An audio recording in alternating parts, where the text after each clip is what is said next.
Now to Sarah Martin, who's being subpoenaed in an investigation made possible by a recent Supreme Court decision, which gives the government the power to declare practically anything material support to terrorists. She's facing a grand jury investigation. At a grand jury, a prosecutor questions you without your lawyer being present. Once given immunity, you can be forced to testify. And if you don't, you can be jailed indefinitely.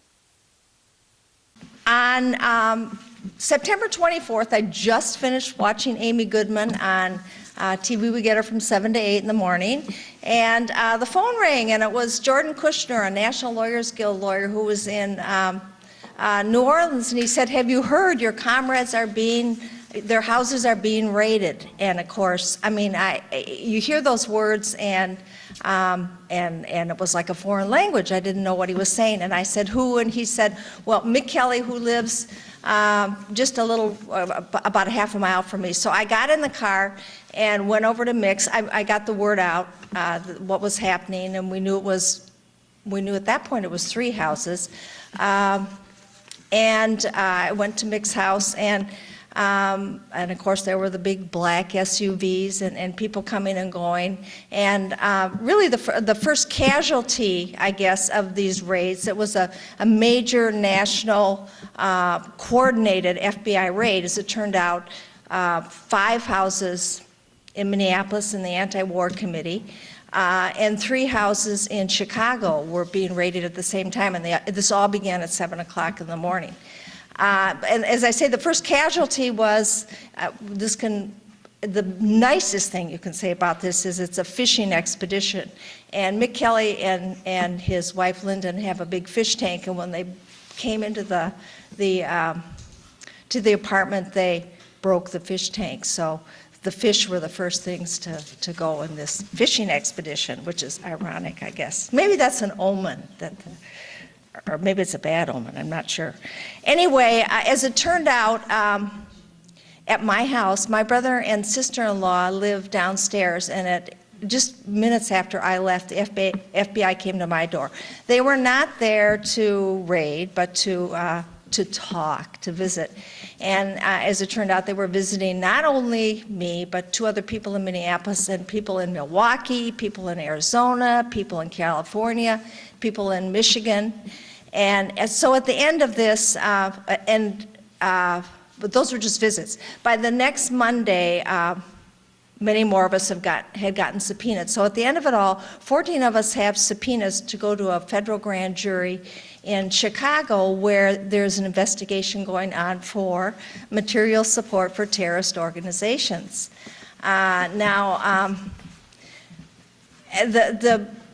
organizations, the terrorist organizations named are FARC, which you may know, in Colombia, and the PFLP, the People's Front for the Liberation of Palestine in Palestine.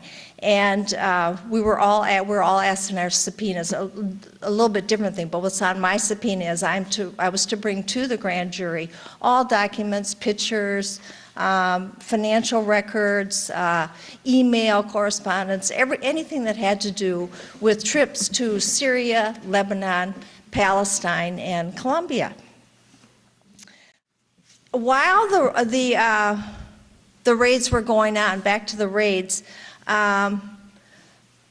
because it was such a major thing, and because the call got many people, supporters and friends came to the houses of the people, but the media came too. So, and of course it was, they saw the subpoenas and saw it was about an investigation of material support to terrorist organizations. So, we always want media, right? We're anti-war activists and international solidarity activists, so media is what we always want, but careful what you ask for sometimes.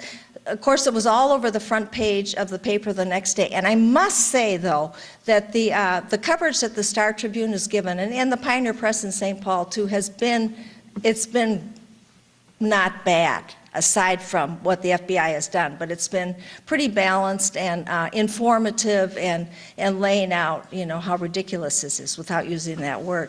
But at the same time that the raids were going on, it was the front page of the online paper, or the online edition of the Star Tribune. So it was just, in terms of privacy or embarrassment is not the right word, but here were these 5 activists whose friends and coworkers and families were seeing that their homes were being raided for suspicion of terrorist or material support. Now, there have been no charges. Nobody has been charged with anything, but just those words, are disturbing or alarming for people to read. Let me read you here who we are. I'm in a category all to myself. I'm a 71-year-old great-grandmother. The rest are parents of young children. There are 6 kids under the age of 6 who are caught up in this. 8 are union members, AFSCME, Teamsters, the AFT, SEIU. 2 have spouses who are not citizens. And when they went to the anti-war committee and also to the home of one of the people who's involved with immigrant rights work, they got the membership lists of those organizations, which includes lots of undocumented people, of course.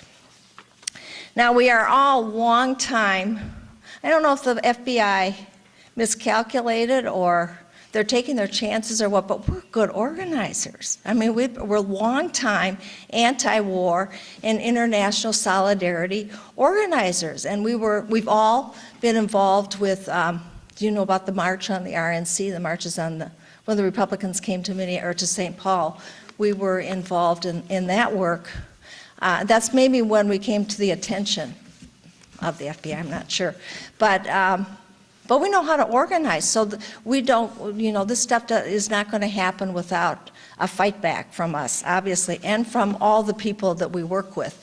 We're well known in the Twin Cities, and there's a very vibrant anti-war movement in the Twin Cities. So the response was immediate, not only at the time of the raids, but the next Monday there were 500 people at a rally in front of the FBI headquarters in Minneapolis. As for giving material support to terrorists, who is it that's sending $90 billion worth of weapons to the Kingdom of Saudi Arabia?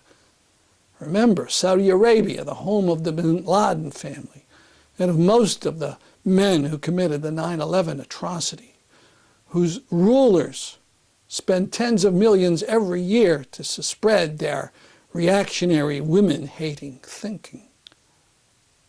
So who is protecting this breeding ground of terrorism? The U.S. government. That's our program for today. See you next week at this time. I'm Stanley Heller, and this is The Struggle.